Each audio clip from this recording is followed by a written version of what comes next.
करिश्मा, रेशमा और मनीषा 3 बहनें हैं। उनका एक भाई भी है, मयंक। मयंक अपनी बहनों को बहुत प्यार करता है, लेकिन मयंक की पत्नी सविता इस मामले में मयंक से बिल्कुल ही अलग है। वो अपनी ननदों का जितना बुरा कर सकती है उतना बुरा करती ही रहती है और अपनी ननदों पर हुक्म भी चलाती है।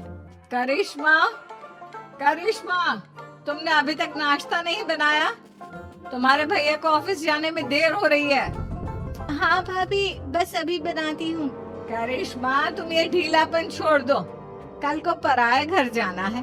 वहाँ अगर तुम इस तरह से काम करोगी तो लोग क्या कहेंगे कि माँ ने और भाभी ने कुछ सिखाया नहीं। और तुम्हारी दोनों बहनें कहाँ हैं? रेशमा मार्केट गई है और मनीषा सो रही है। क्या? सुबह के 8 बज रहे हैं और ये महारानी अभी भी सो रही है? ये कहते हुए सविता अपनी सास दुर्गा देवी के पास जाती है। माँ जी, देख रही हो अपनी बेटियों के तौर तरीके? क्या हुआ बहू? सुबह सुबह क्या कर दिया मेरी बेटियों ने? अरे एक तो अभी अभी उठकर किचन में गई है, दूसरी सुबह सुबह बाहर चली गई और तीसरी अभी तक सो रही है। क्या करूं मैं इन तीनों का? मैं तो परेशान हो गई हूँ। जा जाकर उठा उसे और रेशमा से मैं बात करती हूँ। सविता सीधा मनीषा के कमरे में जाती है और उससे कहती है, महारानी जल्दी उठो, सूरज सर पर आ गया है। भाभी थोड़ी देर और सोने दो ना, मैं रात को लेट सोई थी। वो क्या ना यूनिट टेस्ट चल रहे हैं। शराफत से उठती है या नहीं, या फिर पानी की भरी बाल्टी डालूं तेरे ऊपर? नहीं नहीं भाभी, मुझे बिस्तर में नहीं नहाना, उठती हूँ मैं।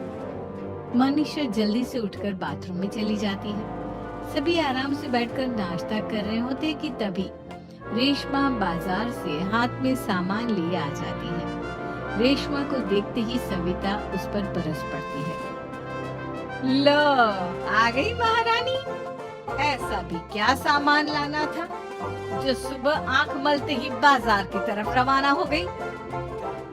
भाभी, कल आप ही तो चीख रही थी कि घर का सारा सामान मुझे ही लाना पड़ता है, घर में किसी को भी किसी काम से कोई लेना देना नहीं है। अब मैं बाजार जाकर सामान ले आई तो आपको इस बात से भी तकलीफ हो रही है?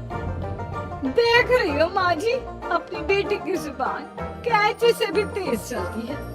और मयंक, आप तो कुछ कहेंगे नहीं अपनी लाडली बहन को? रेशमा, अपनी भाभी से ऐसे बात नहीं करते। चलो माफी मांगो। भैया, मैं क्यों माफी मांगू? आप भाभी से बोलिए ना कि हम पर कम हुक्म चलाया करें। हम इस घर की बेटियां हैं और आपकी पत्नी की ननद है, नौकरानी नहीं। लो कर लो बात। इनकी भलाई के लिए कुछ भी बोलो तो इन्हें बुरा लग जाता है। इस घर में यही इज्जत है मेरी।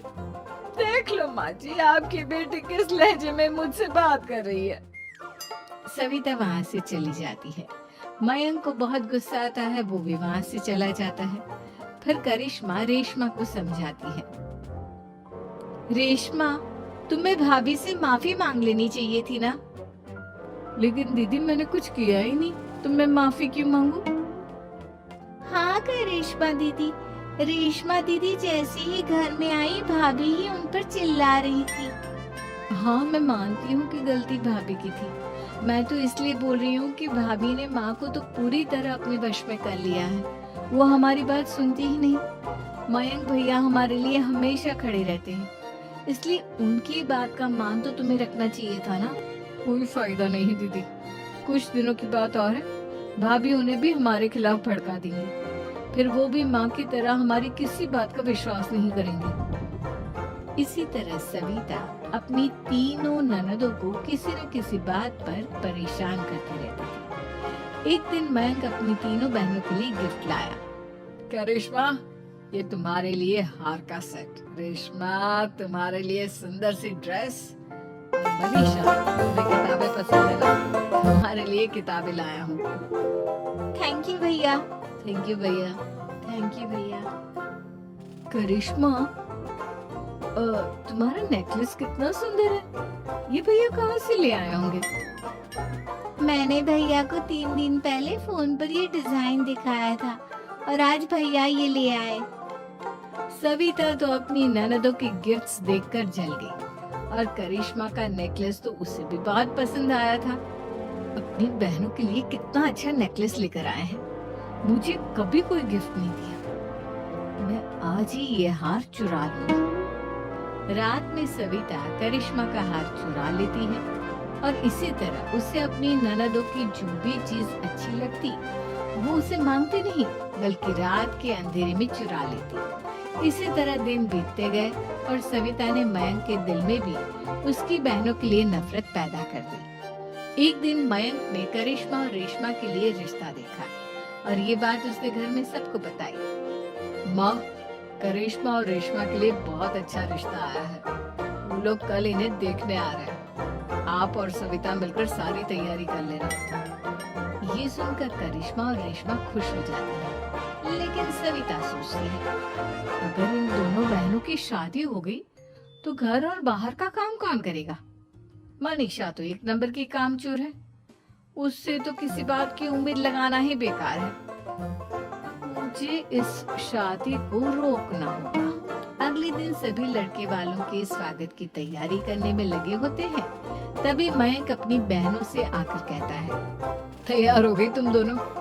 देखो दोनों लड़के बहुत अच्छे हैं, मैं कोई कसर नहीं छोड़ना चाहता, इसलिए तुम उनके सामने अच्छे से बिहेव करना और अपनी भाभी से लड़ने मत लग जाना। करिश्मा, तुम वो नेकलेस पहन लो ना जो मैं तुम्हारे लिए लाया था। भैया, मैं बहुत देर से वो नेकलेस ढूंढ रही हूँ लेकिन मुझे मिल ही नहीं रहा। क्या तुमने नेकलेस खो दिया? तुम्हें पता भी है वो कितना महंगा था, तुम कोई काम ढंग से नहीं कर सकती। मयंक गुस्से में वहाँ से चला जाता है। थोड़ी देर बाद लड़के वाले भी आ जाते हैं। वो दोनों बहनों को पसंद कर लेते हैं और रिश्ता पक्का हो जाता है। लेकिन सविता के दिमाग में तो कुछ और ही खिचड़ी पक रही थी। वो पंडित जी के पास करिश्मा की कुंडली लेकर जाती है और उन्हें पैसे देकर करिश्मा की कुंडली बदलवा देती है। जब लड़के वालों के पास करिश्मा की कुंडली जाती है तो वो दुर्गा को फोन करते हैं। बहन जी, हमने करिश्मा की कुंडली अपने पंडित जी को दिखाई थी। आपकी बेटी की कुंडली नहीं बल्कि दोषों का पिटारा है। देखिए, मैं और मेरे पति इन सब बातों में बहुत विश्वास करते हैं, इसलिए हम आपकी बेटी से अपने बेटे की शादी नहीं करा सकते। इस तरह करिश्मा का रिश्ता टूट जाता है और सभी घर वालों को बहुत दुख होता है। अब कविता सोचती है, चलो करिश्मा का तो रिश्ता टूट गया, अब रेशमा का भी रिश्ता तोड़ना है। क्या करूं क्या करूं? अब सविता आवाज बदलकर किसी अननोन नंबर से रेशमा के होने वाले ससुराल में फोन करती है। हेलो, मैं कौन हूँ कौन नहीं ये आपके लिए जानना जरूरी नहीं, बस इतना सुन लो कि रेशमा का 2 साल से किसी के साथ अफेयर चल रहा है। बस रेशमा का रिश्ता तोड़वाने के लिए सविता का इतना कहना काफी था। अब रेशमा का भी रिश्ता टूट गया। मयंक और दुर्गा देवी ने रेशमा को खूब खरी खोटी सुनाई और उससे बार बार उस लड़के के बारे में पूछने लगी। आप दोनों मुझे क्यों परेशान कर रहे हो? अरे कोई लड़का होगा मेरी लाइफ में तो मैं बताऊंगी ना, जब कोई है ही नहीं तो कहाँ से लाऊं मैं कोई लड़का? तेरे होने वाले ससुराल वालों को फोन किसने किया था? माँ, मैं नहीं जानती किसने फोन किया था, मैं सच कह रही हूँ। मैं तो पहले ही कह रही थी इसकी लगाम खींच कर रखो, लेकिन मेरी सुनता ही कौन है। आप चुप रहिए भाभी, ये सब आपका ही किया धरा है। अब तीनों बहनों को विश्वास हो जाता है कि ये सब उनकी भाभी ही कर रही है। तीनों बहनें अपनी भाभी को सबक सिखाने के लिए एक वकील कर लेती है और घर में हिस्सा मांगना। देखो भैया, माँ बाप की जायदाद में जितना बेटों का हक होता है उतना ही बेटियों का, इसलिए इस घर के 4 हिस्से होंगे और हमें अपना हिस्सा चाहिए। मैंने तुम्हारे लिए क्या क्या नहीं किया और तुम इस घर में हिस्सा मांग रही हो। भैया, आप और माँ हम बहनों की कोई बात नहीं सुनते हो और भाभी हमारी शादी नहीं होने देगी क्योंकि उन्हें लगता है कि आप हमारी शादी में ज्यादा पैसा लगाओगे और उन्हें हम जैसी फ्री की नौकरानी कहाँ मिलेगी। तो हम भाभी के साथ तो रह नहीं सकते, हम बहनों को अपना हिस्सा चाहिए। अरे तुम्हें शर्म आनी चाहिए अपनी भाभी पर ऐसा इल्जाम लगाते हुए। वो तुम्हारे बारे में कितना सोचती है। हाँ माँ, भाभी हमारे बारे में बहुत सोचती है, दिन रात बस यही सोचती रहती है कि किस तरह से अपनी तीनों ननदों को परेशान करूं और कभी मुझे पढ़ने भी नहीं देती। दोनों बहनों का रिश्ता भी तो इन्होंने ही तोड़वाया है और रात में हमारे कमरे में आकर हमारी चीजें भी चुराती है। इसी तरह सविता की तीनों ननदें अपनी बात पर अड़ी रही। अब कोर्ट में तारीख भी शुरू हो गई।